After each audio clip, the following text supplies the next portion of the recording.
Cette semaine à votre émission Reflet d'ici, notre collègue journaliste Marc Hébert nous fait découvrir l'organisme à but non lucratif Produire la santé ensemble. Ce qui nous amène, effectivement, à une dépendance aux aliments provenant de l'extérieur et ce malgré tout le potentiel de produire ici. Et on rencontre Jacques Langelier du Centre Action Bénévole Gascon-Percé. Le dépannage alimentaire, avant de parler des critères du fonctionnement, je dois dire que c'est encore la population qui nous appuie de A à Z là-dedans. Je parle de tout ce qui bouge à MRC, milieu de travail, organisation, clubs sociaux. Et il y a aussi Centraide qu'il ne faut pas oublier. Et quand les gens nous disent « Ah, vous avez de l'argent de Centraide », on va dire « Ben ça, c'est pas le monde ». Mais c'est le monde, Centraide. C'est ce qui fait que Centraide, s'il a récolté, je ne sais pas, 500 000 cette année, c'est 500 000 de nos poches. Il n'y a pas de gouvernement qui est là-dedans. Mesdames, Messieurs, bonsoir et bienvenue à votre émission Reflet d'ici. Cet été, nous voulons vous faire découvrir un organisme pas comme les autres, Produire la santé ensemble, installé à Val-d'Espoir, mais qui rayonne dans toute la MRC du Rocher-Percé. Une série de reportages réalisés par Marc Hébert nous présentera l'organisme ainsi que les différents projets réalisés et leur impact dans le milieu. À la fin de cette série de reportages, nous vous présenterons le documentaire Produire la santé ensemble, qui a fait partie de la sélection officielle du Festival du film documentaire Vue sur mer de Gaspé. Nous vous rappelons également que l'organisme s'est vu récompensé récemment par ses efforts dans l'amélioration de l'autonomie alimentaire dans la MRC du Rocher-Percé en remportant le prix Excellence Innovation des Grands Prix de la ruralité.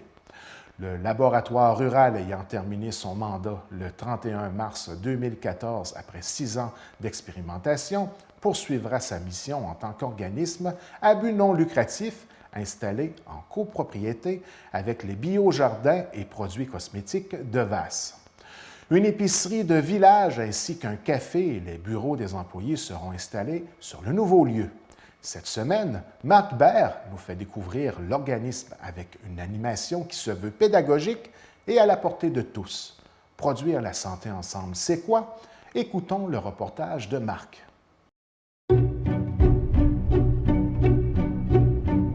Produire la santé ensemble, c'est quoi? Eh bien, c'est un laboratoire rural qui a comme mission d'accompagner, de développer et d'expérimenter des solutions collectives pour l'amélioration de la santé globale par l'accroissement de l'autonomie alimentaire. Et restez avec moi, on va clarifier tout ça. En d'autres mots, c'est une expérience citoyenne pour se donner ensemble des moyens de s'alimenter en produits de chez nous pour être en santé. Un immense défi, me direz-vous, surtout dans un monde où l'alimentation de proximité a presque entièrement disparu. Prenons par exemple une tomate, simple produit de consommation. Aujourd'hui, une tomate achetée en Gaspésie peut venir d'Israël ou des États-Unis.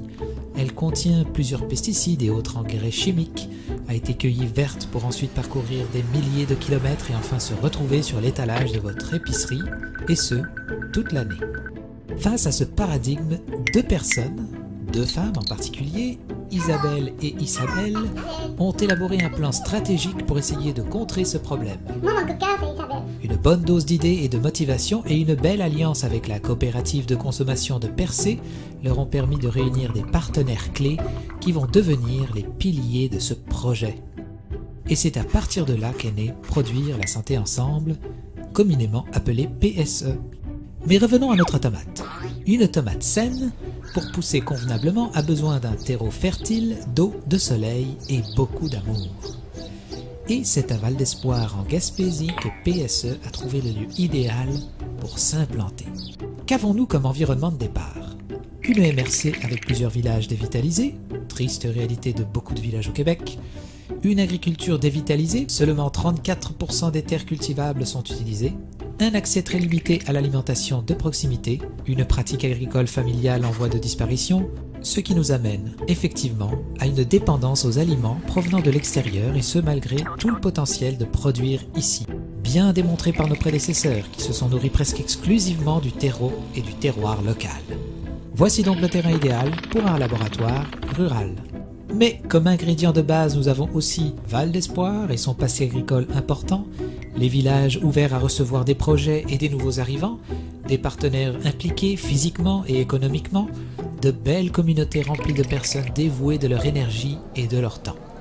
N'avons-nous pas là un beau terreau du soleil, de l'eau et beaucoup d'amour? Quand on y réfléchit de plus proche, en mangeant plus de produits cultivés ici, c'est aussi plus d'emplois locaux, des paysages enrichis par la diversité agricole, c'est l'accès à des aliments sains et frais, sans oublier tout le savoir-faire agricole acquis depuis les années 30 que cette belle région ne doit pas perdre. Il est donc encore temps de recréer ces liens intergénérationnels qui vont enrichir ce projet. Alors que s'est-il passé durant ces 6 dernières années? Durant tout ce temps, PSE a pu expérimenter différents projets, ceux-ci classés en 3 volets principaux. Volet éducatif, volet nourricier et le volet marchand. Dans le volet éducatif, comme son nom l'indique, on éduque ou rééduque pour planter la graine du changement. C'est donc chez les plus jeunes et les moins jeunes, et grâce à la collaboration des écoles et à l'implication des parents que PSE va implanter ses idées via les petits cuistots et les potagers éducatifs. L'objectif est d'augmenter le savoir et le savoir-faire des citoyens sur l'alimentation saine et les conséquences économiques, sociales et environnementales de nos choix alimentaires. La tomate qui vient de loin, ça vous dit quelque chose ? Dans chaque projet, il y a un brin d'utopie. À PSE, la plus grosse utopie concerne le volet nourricier, où il faut amener une communauté à tendre vers une plus grande autosuffisance alimentaire. Ça demande la participation de beaucoup de monde et beaucoup d'imagination pour tenter de réinventer un modèle alimentaire à l'échelle humaine. Tout un programme. Même si une telle utopie se planifie sur plus de 30 ans, plusieurs idées ont quand même germé et ont même su faire des petits dans d'autres villages. C'est le cas des jardins communautaires. En aidant les municipalités de la MRC à les implanter, afin d'accroître la capacité de produire des aliments sains et de renforcer la prise en charge collective de l'alimentation.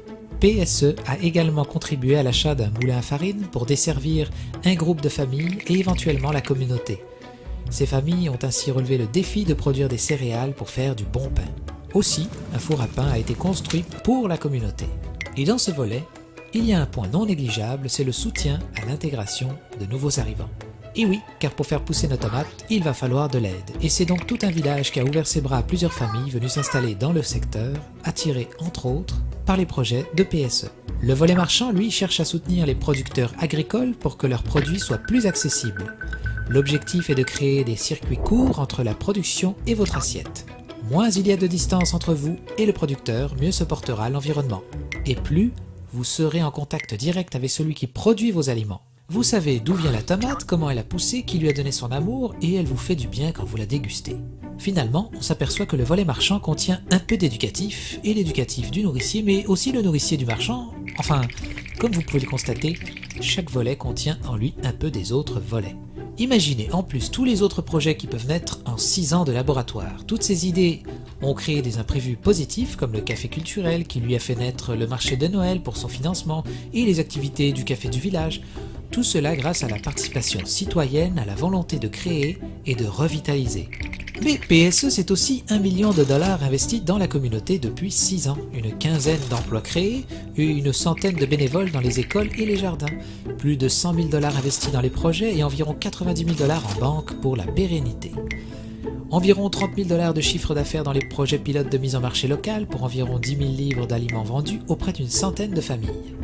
Pas moins de 25 nouveaux arrivants sont installés depuis les 6 dernières années, et de ceux-ci 10 naissances ont eu lieu. Maintenant que le laboratoire a fermé, que se passe-t-il ?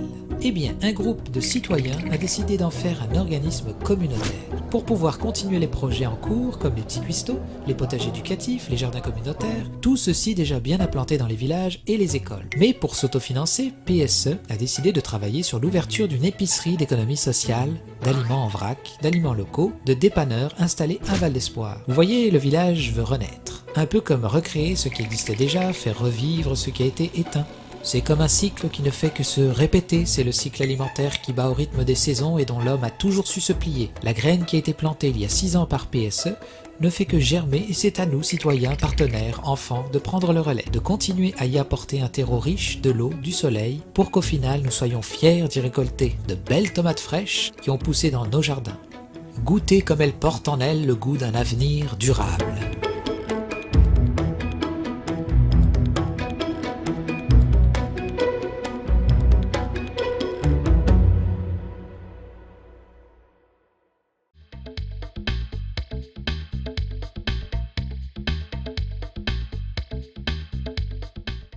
Bien, mesdames, messieurs, à votre section entrevue de votre émission Reflet d'ici estivale de cette semaine, nous recevons en studio M. Jacques Langelier, du Centre d'action bénévole Gascon-Percé. Alors, bonsoir, M. Jacques. Bonsoir, Mirko. Ça va bien? Ça continue de très bien aller. Alors, une petite visite résumée cette semaine. Oui. Parlons un peu de l'ensemble des services, naturellement, qui sont offerts au Centre d'action Parce bénévole. que cette année, si tu te souviens bien, on venait, on avait des événements ponctuels. On parlait toujours des services. Oui. Mais là, j'avais comme le goût, peut-être avant que l'été arrive, de faire un petit résumé de ce qu'il offre. C'est un aperçu des services. Il y en a beaucoup plus que ça, là. Mais faire un petit aperçu, là, un petit résumé. Service très important et j'imagine qu'il est très apprécié par les aînés. Oui, le carrefour d'information aux aînés. Oui. Carrefour d'information aux aînés, communément appelé le CIA, là, ça, je pense qu'on est en notre 3e année d'opération. Déjà? Oui. Certainement la 2e, mais en tout cas, ou 3e. De toute façon, on va de l'avant avec ça. Puis, ça s'adresse principalement, on a ciblé les 50 ans et plus. Puis, ce qu'on a fait avant d'arriver à un carrefour d'information aux aînés, on est allé un petit peu faire un petit sondage autour de nous, autour des bénéficiaires du centre, autour de leur entourage aussi, pour savoir un petit peu comment ils se sentaient, eux autres, par exemple, les services gouvernementaux. Quand on appelle, tu sais, pesez sur l'un, pesez sur le 2, est-ce que vous êtes à l'aise là-dedans? Est-ce que vous êtes au courant de tel service gouvernemental? Savez-vous si vous avez le montant qu'il faut, etc., etc.? Alors, les gens, règle générale, disaient, si je n'avais pas quelqu'un qui m'entoure, peut-être que j'aurais un petit peu plus de difficultés. Fait qu'à partir de là, on a dit, tiens, on va créer un service, dans le sens qu'on a formé des bénévoles. C'est sûr que le personnel du centre est formé. On a formé des bénévoles pour ça. Puis on a dit, les gens qui ont de la difficulté, parce que souvent, il y a des gens qui ont droit à certains montants. Tu sais, dépendant de ta situation de vie, tu peux être marié, tu deviens veuf ou veuve, ou etc. À ce moment-là, tu peux avoir peut-être un petit montant supplémentaire parce que tu es veuf ou veuve, etc. Tu peux avoir une allocation de logement peut-être parce que ton revenu n'est pas assez élevé. Et souvent, les gens me disent, penses-tu que j'ai le droit à ça? Bien, là, à ce moment-là, le Carrefour d'information des aînés, ce qu'on fait, c'est qu'on dit aux gens, ce qu'on privilégie, c'est une visite à domicile. Parce que c'est mieux d'aller chez les personnes qui ont toute leur paperasse puis toute la documentation au lieu de traîner ça au bureau. Puis à ce moment-là, nous autres, ce qu'on vise, c'est l'autonomie de la personne. Donc, on ne s'en va pas là pour dire, je prends le téléphone, je demande le service et j'ai tes réponses. À ce moment-là, ce n'est pas ça qu'on fait. On dit à la personne, vous allez le faire, on va vous accompagner là-dedans. C'est ce qu'on fait. Alors, le but qu'on recherche, c'est quand on sort de la résidence de la personne, c'est la personne me dise, maintenant, je suis capable de le faire moi-même. C'est une superbe belle occasion de s'assurer qu'on a droit à l'ensemble des services que l'on a et au montant juste auquel on a droit, parce qu'on le sait, actuellement, ce n'est pas... Regarde, juste en parenthèse, Mirko, le supplément de revenu garanti, là, ça, c'est documenté, ça, je pense, par la FADOC, la FADEC, là, et où on nous apprenait qu'il y avait un certain pourcentage de la population qui ne savait pas qu'ils avaient droit à un montant supplémentaire dépendant de leurs conditions de vie. Oui. Entendons-nous, ce n'est pas la tranche de la société qui est la plus riche non plus. Non. Donc, chaque dollar est important. Exactement. Quand tu as le supplément de revenu garanti, c'est parce que, justement, c'est pour pallier un manque. Puis, en plus, ça ne coûte rien, donc on est bien... Hein, c'est un service gratuit, puis ça vise l'autonomie. Alors, on est drôlement fiers quand on dit « maintenant, moi, je peux le faire ». Et pas juste ça. Je peux aider mon voisin qui me dit « moi, je n'appelle plus là, c'est l'enfer ouais. ». Alors là, la personne va dire « je vais t'accompagner là-dedans, je sais comment faire maintenant ». Puis quand on sait par quel chemin passer, bien souvent, il ne reste que la patience à avoir comme qualité pour passer en travers du défi. Absolument. Il faut être patient aussi. Votre appel est important pour nous. Alors, il faut les croire sur parole. Il faut les croire sur parole et attendre. L'accompagnement médical est toujours présent, mais il y a quand même certains critères pour y avoir droit. On va peut-être les souligner. Oui. Les critères importants, c'est d'abord 65 ans et plus. OK? C'est sûr que si quelqu'un, je l'ai toujours dit, quel que soit le service, quelle que soit l'information qu'on veut, si on appelle au centre d'action bénévole et qu'on ne peut pas offrir ce service-là parce que ça ne fait pas partie de nos services, on va référer la personne à l'endroit approprié. Mais le service d'accompagnement médical, c'est 65 ans et plus. C'est sûr qu'il faut être une personne qui n'a pas de ressources. Moi, je peux avoir des enfants qui sont autour de moi, mais ils travaillent, donc ils ne sont pas disponibles à venir avec moi des rendez-vous d'accompagnement médical. Alors, à ce moment-là, nous autres, on intervient. Ça peut être des gens qui ne sont pas hospitalisés aussi. Ça peut être des gens qui sont seuls, complètement seuls, dans le sens que j'en ai pas de ressources. J'en avais. Mais soit que mes enfants sont partis, soit que ma femme est décédée, etc. Alors, il y a deux choses là-dedans qui sont importantes, Mirko, c'est accompagnement et médical. Médical, d'abord, ce n'est que médical qu'on fait. On ne fait pas de commission, on ne fait pas chez le notaire, on ne va pas chez l'avocat. C'est le médical. Il y a d'autres organisations qui vont répondre à d'autres choses que le médical. Et le deuxième terme qui est important, le mot accompagnement. Parce que les bénévoles du centre, d'abord, tu le sais, on le dit, ça fait des années, ils choisissent ce qu'ils veulent faire. Donc, ce qu'ils font, c'est parce qu'ils aiment ça.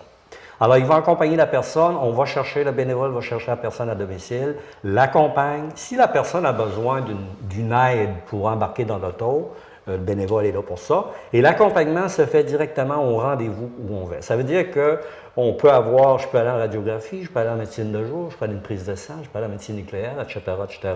Et il arrive que certains départements vont changer de place. La médecine de jour est au deuxième, on l'envoie au premier à telle place. Ça arrive, ça. Alors, ce qu'on veut dire à la personne, c'est que ayez aucune inquiétude. Si vous avez un rendez-vous à 9 h en médecine nucléaire, vous allez être capable de vous rendre parce que le bénévole, il va vous accompagner là-dedans. Parce que ça crée une certaine anxiété, l'inconnu des fois. Les gens me disent, mon Dieu, je vais-tu arriver là à temps? Oui, vous allez arriver là à temps, et non seulement vous allez arriver là à temps, mais le bénévole va vous accompagner exactement à l'endroit où vous devez aller. Et je dois dire qu'il y a toujours un certain montant de relié à ça. Dépendant de l'endroit où tu pars, où tu vas aller, il y a un montant d'argent qu'on remet au bénévole. Mais attention, les gens me disent souvent, ouais, le bénévole est payé, on lui donne de l'argent. Cet argent-là revient au centre d'action bénévole. Pourquoi? Pour les services. Ça veut dire que si moi, le budget me permet, je ne sais pas, moi, 350 clients dans l'année, bien, si j'ai une rentrée d'argent supplémentaire par les services que je donne, ça va me permettre de dire, j'en ai 10 sur la liste d'attente que maintenant, à qui je peux offrir des services. Alors, l'argent roule toujours dans les services. En ce qui concerne le dépannage alimentaire, maintenant, est-ce qu'on peut dire qu'à même à cette période-ci de l'année, juin, mai-juin, le service est toujours disponible? Oui, dépannage alimentaire, Mirko, c'est à l'année. Ah oui? Il y en a qui disent, bon, vous faites des paniers de Noël. Oui, les paniers de Noël, ça, c'est une activité ponctuelle. ponctuelle. C'est la période forte de l'année. Oui, c'est le gros boom, là. Ouais, on va dire, il y a du travail qui se fait là-dedans. Ouais. Le dépannage alimentaire, avant de parler des critères du fonctionnement, je dois dire que c'est encore la population qui nous appuie de A à Z là-dedans. Bon. Je parle de tout ce qui bouge à la MRC, milieu de travail, organisation, clubs sociaux. Et il y a aussi Centraide qu'il ne faut pas oublier. Okay. Et quand les gens nous disent, ah, vous avez de l'argent de Centraide, on va leur dire, bien ça, c'est pas le monde. Mais c'est le monde, Centraide. C'est ce qui fait que Centraide, s'il a récolté, je ne sais pas, 500 000 cette année, c'est 500 000 de nos poches. Il n'y a pas de gouvernement qui est là-dedans. Alors, quand le Centraide nous dit, je vais te donner un certain montant d'argent pour faire en sorte que tu dépannes des gens au niveau alimentaire en fin de mois, bien, c'est l'argent aussi de la population. Puis les critères, c'est pas compliqué. Ce sont des gens à faible revenu. Faible revenu, on dit souvent, il y a des gens de l'aide sociale. Il y a aussi des gens qui travaillent à 10 piastres de l'heure, ou peut-être 10,35 maintenant, au salaire minimum, ce qui n'est pas gros. Il y a des gens aussi sur le chômage, parce que moi, je peux travailler à 10 de l'heure, qui est le salaire minimum, et me retrouver sur le chômage. Donc, je me retrouve à 5-6 piastres de l'heure. C'est des gens qu'on aide aussi. Si tu te lèves le matin, tu as cette chance-là d'aller travailler à 10 35 nous autres, on va t'aider si tu as de la difficulté. Puis ça, c'est des dépannages, donc ce n'est pas des grosseries d'un mois, c'est des dépannages de 3-4 jours. Fait qu'il y a un minimum par année, il y a un maximum de 3 dépannages par année, il y a beaucoup de demandes là-dedans, mais chaque demande est prise en considération. Chaque cas est particulier. Et au Centre d'action bénévole, on est toujours en période de recrutement pour les bénévoles, hein? Toujours en période de recrutement. Ce que je veux dire aux gens, si jamais ils sont intéressés à devenir bénévoles au Centre d'action bénévole, c'est la grande liberté chez nous. Vous choisissez le service que vous voulez offrir, vous le faites quand vous voulez et quand ça vous adonne. C'est toujours le bénévole qui choisit.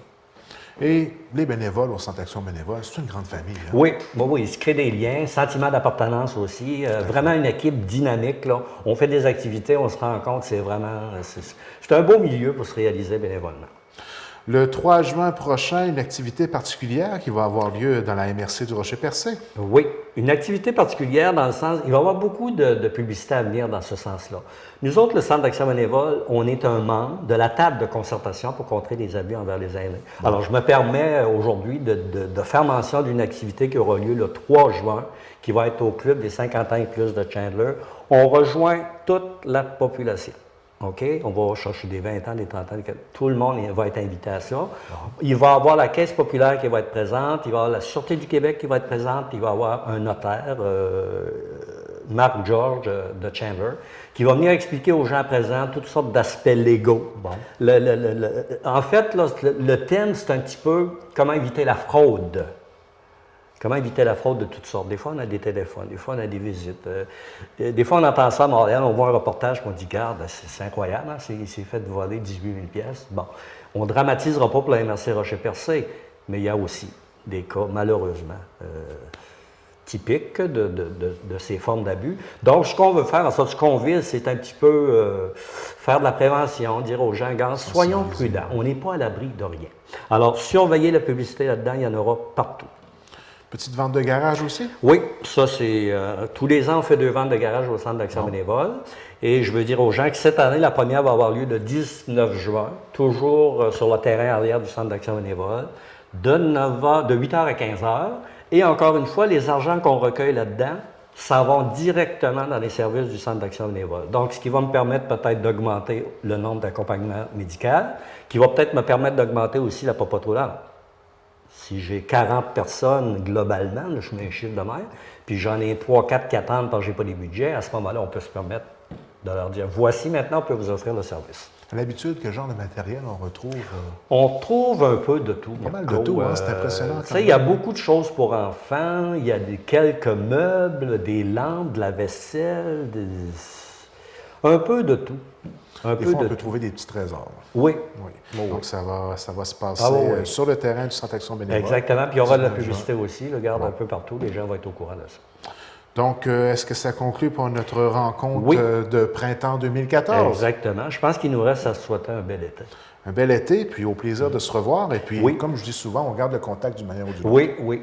Donc, si jamais, entre-temps, on a besoin, on garde le contact. Avec grand plaisir. Un gros merci, puis bon été à tout le monde. Bon été. Eh bien, mesdames, messieurs, c'est tout pour cette semaine. On se laisse sur des images de la marche pour le Fonds Michel Lenkop, qui vient en aide aux personnes atteintes de cancer dans notre MRC. La marche avait lieu à Grande-Rivière le 17 mai dernier et a été organisée par les Chevaliers de Colomb de la MRC du Rocher-Percé. N'oubliez pas que notre programmation est disponible sur le web au tvcgr.com et sur YouTube sur la chaîne TVCGR. Vous pouvez nous laisser vos commentaires au tvcgr@hotmail.com ou directement sur Facebook, Télévision communautaire de Grande-Rivière. TVCGR est toujours à la recherche de bénévoles pour la réalisation et le montage de ces émissions. Vous souhaitez vivre une expérience en audio-vidéo ou en communication? On offre de la formation. Contactez-nous au 418-385-3909. Merci et à la semaine prochaine. Au nom des Chevaliers de Colomb du territoire Gascon-Percé, je remercie les organisateurs de cette marche hautement symbolique de notre désir à tous de s'entraider et de montrer notre solidarité. Merci aux bénévoles, merci aux marcheurs, merci à ceux qui ne sont pas ici, mais qui ont contribué. Merci à tous et souvenons-nous qu'aujourd'hui, avec le Fonds Michel Lenkop, ça marche. Merci et bonne marche.